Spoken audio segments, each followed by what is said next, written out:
जिस कांग्रेस पार्टी की नेता ने पाकिस्तान के 2 टुकड़े करके बांग्लादेश को जन्म दिया, उससे आप बात करते हैं। जिनके लोगों का खून इस मिट्टी में शामिल है। इंदिरा गांधी की छाती पर 32 गोलियां दागी गई थी और उसके बाद भी हम इस देश के संविधान के लिए लड़ 5 साल से झुंझुना बजा रहे थे क्या?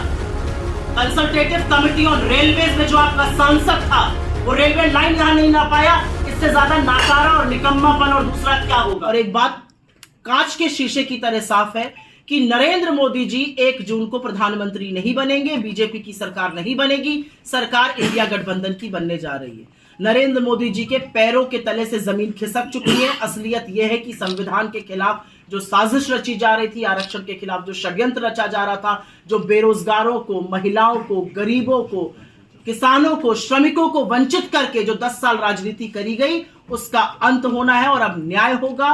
और न्याय जिस तरह की बात हमारे घटक दल कर रहे हैं, जिस तरह की बात कांग्रेस पार्टी कर रही है, 30 लाख सरकारी नौकरियों की, महिलाओं के खाते में डायरेक्ट पैसा जाने की, 1 लाख रुपए साल डिग्री और डिप्लोमा धारकों को 1 लाख की अप्रेंटिसशिप देने की बात, किसानों को कानूनी गारंटी की एमएसपी देने की बात, उनकी कर्जा माफी की बात, श्रमिकों में मनरेगा का मानदेय 400 रुपए कर देने की बात, गिनती करने की बात, कास्ट सेंसस करने की बात। हमारा एक अकेला विश्व में देश है जिसने कोविड के बाद इस देश में जनगणना नहीं हुई। इधर उधर की झूठी बातें, इधर उधर का राग लाप करके जनता मोदी जी से चंगा चुकी है और मोदी जी भी जानते हैं कि तीसरे चरण के मतदान के बाद झोला उठाने का वक्त आ गया है।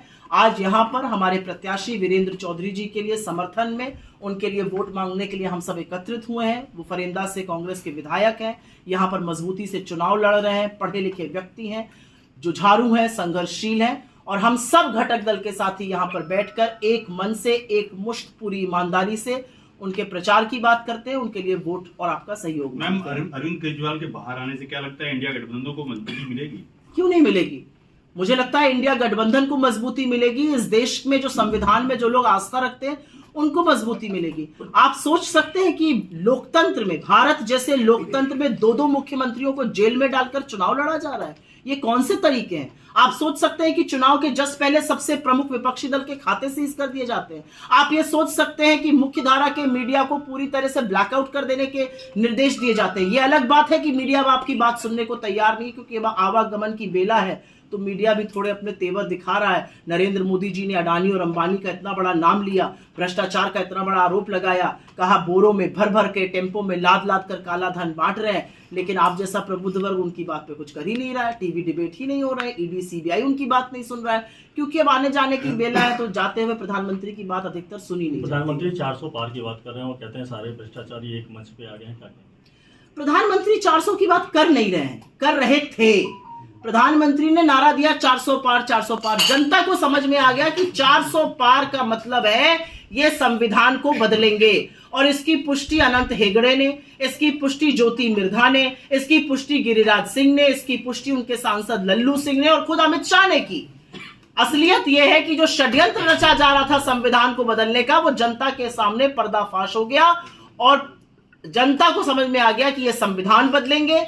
ये बाबा साहब ने जो हक दिया है, जो दलितों, वंचितों, शोषितों, आदिवासियों, पिछड़ों को आरक्षण का हक है, ये उसको समाप्त करेंगे। तो अब नरेंद्र मोदी जी अपने किसी भी मंच से 400 पार की बात नहीं करते हैं। अब आप जैसे प्रबुद्ध पत्रकारों के साथ बैठकर वो समझाते हैं कि 400 तो मेरे अभी ही है, वाईएसआरसीपी से, बीजेडी से, जिनके खिलाफ वो चुनाव लड़ रहे हैं। ये बहकी बहकी बातें नरेंद्र मोदी जी ऐसे ही नहीं कर रहे हैं। हार का बड़ा गहरा सदमा लगा है। महाराजगंज रेलवे का मुख्यालय क्या इस बार कांग्रेस का बड़ा मुद्दा रहेगा? और दूसरी चीज, जो रेलवे का मुख्यालय से रेलवे को जोड़ने की बात कही जा रही थी, उसको पूरा नहीं किया गया। हालांकि पंकज चौधरी जी कह रहे हैं कि इस चुनाव को जीतते ही, उन्होंने उद्घाटन भी किया है और इस चुनाव को जीतते ही वो पूरा करेंगे। क्या कहना चाहिए? तो पिछले 5 साल से झुंझुना बजा रहे थे क्या? कंसल्टेटिव कमेटी ऑन रेलवेज में जो आपका सांसद था, वो रेलवे लाइन यहां नहीं ला पाया। इससे ज्यादा नाकारा और निकम्मापन और दूसरा क्या होगा? और मुझे फक्र है कि मैं उस इंसान की बेटी हूं जिसने इसको पास कराया। Googly Anand Nagar railway line को बजट में डलवाया, अनाउंसमेंट हुआ और उसके बाद जब वो चुनाव हार गए और दिवंगत हो गए, उसके बाद पंकज चौधरी रेलवे की कंसल्टेटिव कमेटी में रहते हुए उस रेलवे लाइन को नहीं लगवा पाए। 5 साल से सत्ता में आप हैं और आप कह रहे हैं मैं जब अगली बार आऊं। अब अगली बार तो खैर आप आ ही नहीं रहे हैं, तो 5 साल से झुंझुना बजा रहे थे क्या? ये मोदी जी ने एक आदत डाल दी अपने लोगों की कि अभी मैं कुछ नहीं करूंगा, जब अगली बार आऊंगा। आपको देख लिया, आपको परख लिया। अब जनता को एक जुझारू कर्मठशील व्यक्ति मिल चुका है और जनता उनको जिताने जा रही है। आपके फर्जी दावों की, आपके फर्जी वादों पर अब जनता बरगलाने वाली नहीं है।